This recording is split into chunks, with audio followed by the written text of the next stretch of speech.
Hello friends, welcome back to my channel and happy new year.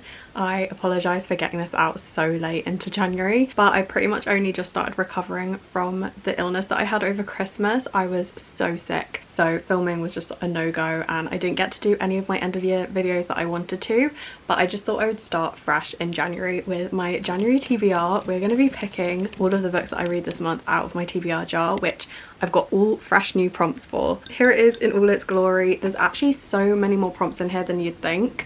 This makes it look like it's half empty, but there are so many prompts. I wrote out so many last night and I definitely want to add to them. So if you have any suggestions for any more prompts, please pop them in the comment section below so I can add them to the jar, and then they'll be in there to pick from next month. Oh my god, my camera battery is flashing already. This is a nightmare. I thought I was charging my camera all night and really it wasn't even plugged in. The battery was in the charger, but it wasn't actually plugged into the wall. I feel like such a clown, but anyway, let's just get on with the TBR and hope that my camera doesn't die, and if it does, I'll probably be seeing you tomorrow. Okay, let's go ahead and pick our first prompt. I think I'm gonna pick 7 or 8 because my goal this year is to read 50 books, so that's roughly 1 book a week. But as it's January, I have so much more motivation usually to pick up my books and read my TBR and just like start the year off really well and strong. So we're gonna go for 2 books a week this month and just see what happens. Fingers crossed I can get through a lot of these books, if not all of them. Okay, so this is the first prompt of 2025. I'm so nervous. Oh, no freaking way. It says number generator picks my shelf. So basically with this prompt, I'm going to be picking a number randomly between 1 and 18 because I have 18 bookshelves, and whatever number it lands on, I'm going to pick a book from that shelf. I'm really excited that this is the first prompt. Let me just grab my phone. Number generator, and we're going to put in 1 to 18. Oh, that's going to be really overexposed. Okay, number 17. So that is going to be one from the bottom. So it's actually my non-fiction unread TBR. That is absolutely fantastic. I feel like I've got 2 options that I kind of want to choose between, and non-fiction in January just hits different. There we go.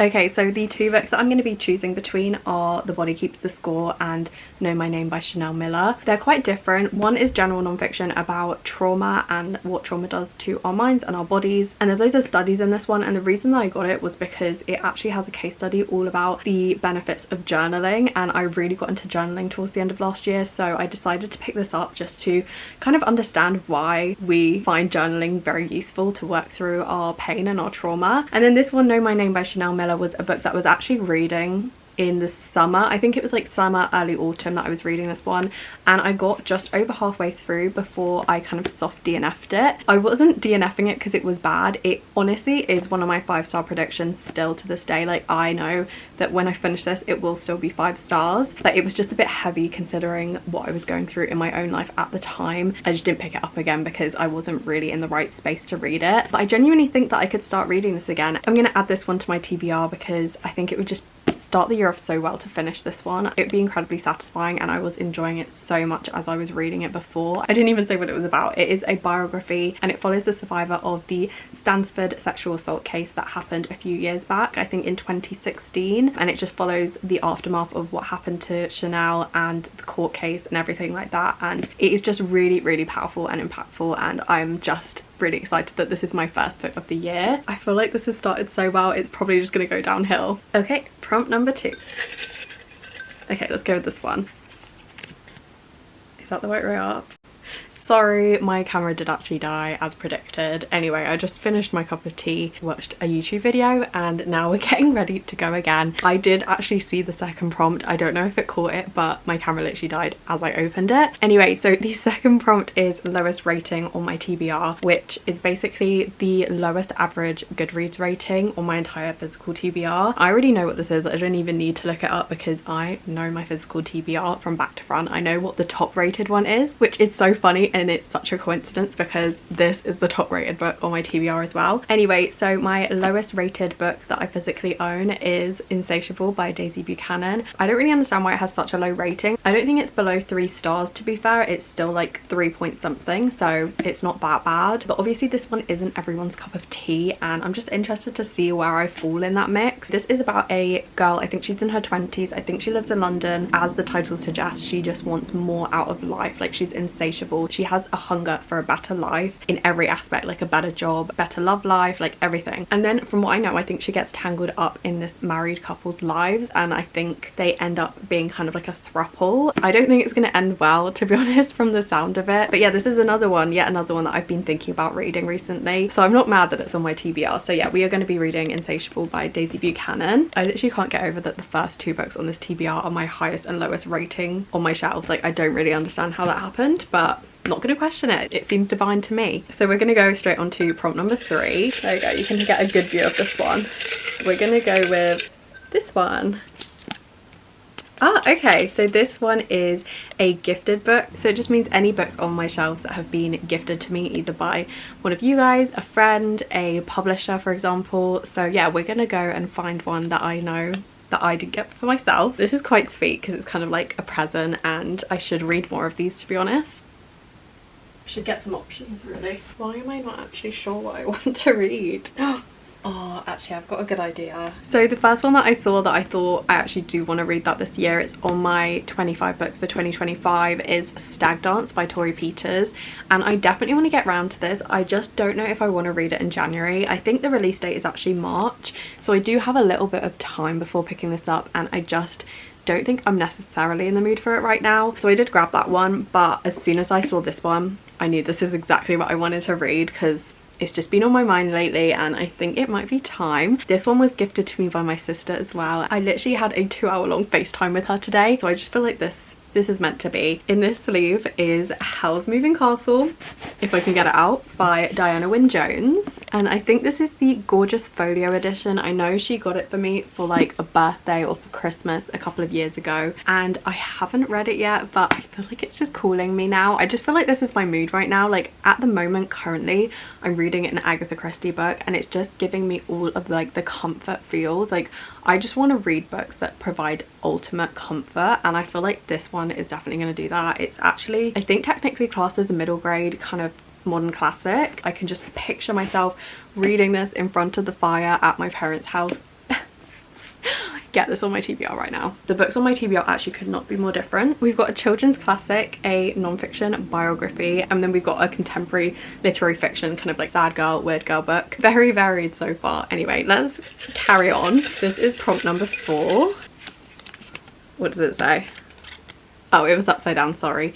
Booktuber favorite. Okay, this is actually going to be pretty hard because I should have actually come up with a list of some of my favorite booktubers' favorite books before I went into this. I would say my 2 favorite booktubers, like YouTubers that read books and recommend books, would be Steph Bora and Sarah Caroli, but I actually don't know if I've got any of their favorite books on my shelves. That's the thing. I think I have an idea of what I'm gonna pick. It's not like her top 10 favorite books or anything, but I did get the recommendation from hearing her speak about it, so I'm just gonna grab the one I'm talking about.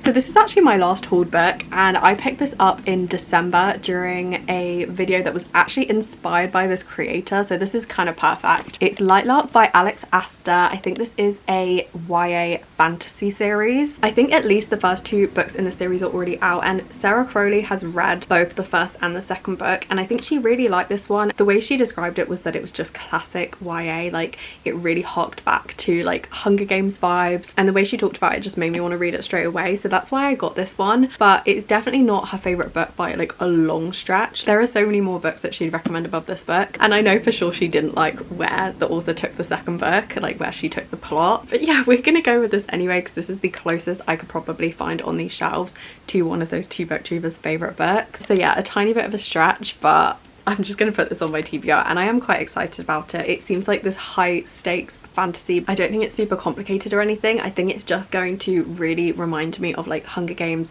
Cruel Prince, just those YA series that I really love. So yeah, quite happy to have this on my list, and again, just a completely different genre from the rest of what I've got so far. Okay, so we've got 4 books. I'm going to pick my 5th prompt now. Oh, okay, so this one is author I love. So basically I can just pick a book, like a backlist of an author that I really love, like one of my favorite authors. What am I gonna pick? I actually don't know what to pick. I could so easily pick The Burning God, but I'm not gonna do that to myself in the first month of the year. I'm gonna save that for maybe springtime, I think. Okay, some authors that I love: Mona Awad, Melissa Broder, Eliza Clark, Coco Mello, Sally Rooney, Donna Tartt, Adrian Young. Actually, I think in a few days I'm actually going to be receiving a book by Adrian Young, so I might just choose that one. Adrian Young's my new favourite author, you know, of recent history, and I loved the 2 books so far that I've read by her. My camera died again. Anyway, we're back. It's dark outside and I've got my lamp on now, so apologies for the atrocious change in lighting. So yeah, I'm going to read A Sea of Unspoken Things, I think that's what it's called, by Adrian Young, which is literally going to be in my hands in the space of a few days. You better believe that I was going to drop everything to read it anyway. So yeah, it had to be on this TBR. It's absolutely perfect, and she's definitely an author that I absolutely adore now, and every single book that I've read by her has been a hit. I've also added the Fable series to my wish list because I'm so intrigued and I kind of want to read everything she's ever written now. And just the idea, I think it's about like pirates, or it's got that kind of vibe to it. The idea of reading something like that by Adrian Young, who I think is such a good writer, just excites me to no end. So yeah, we're gonna pick A Sea of Unspoken Things for that prompt. So that's 5 books. So now this is my 6th prompt. Why can't I get it open? The pressure is getting to me. Okay, you guys can read it first. This is my A to Z reading challenge, and the idea for this prompt is to basically pick the first letter that I haven't read yet. Because I've only just set up my reading journals, which I am going to show you guys in the first vlog of January, I haven't completed any yet because obviously we're only a few days in. It is completely blank, so that does mean that I have to pick A and find a book beginning with that letter. So I'm gonna have a look at my bookshelves. I have absolutely scoured my bookshelves to desperately try and find a shorter book and these are the only 3 that I found. So we've got Anyone's Ghost by August Thompson. This is a proof that I received last year. I think it's a love story, but it's also about someone who dies in a car crash. I want to say that's what it's about. That's all I remember off the top of my head. It's a gorgeous modern love story about the lives that change us and the loves that haunt us. Anyone's Ghost will break your heart. It's told over the course of 2 decades. I don't love a romance that's told over a long period of time. It's not really my thing. Similarly, Amma by Saray De Silva. This is also one of those sweeping stories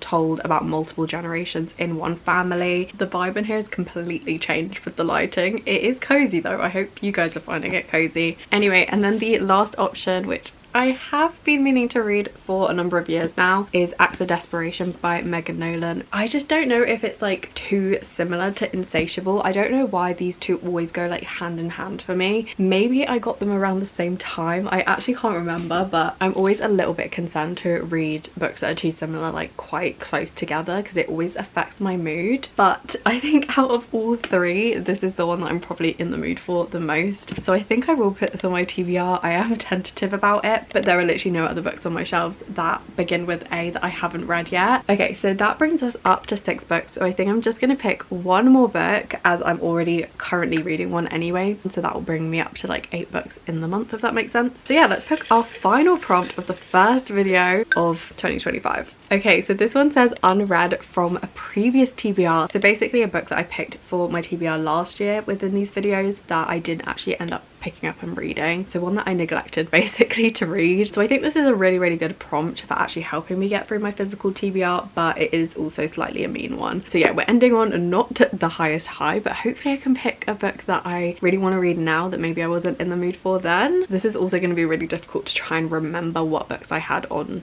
previous TBRs. Hopefully looking at these shelves are going to jog my memory. Okay, so we are picking between Such a Fun Age by Kylie Reid, which I think was on my July TBR, and then Death Valley by Melissa Broder, which was on my May TBR of 2024. So these are 2 books that I missed or didn't pick up when I was working through those TBRs those months. I feel like I could go either way with these 2, to be honest with you. I'd be happy to pop either of these on my list.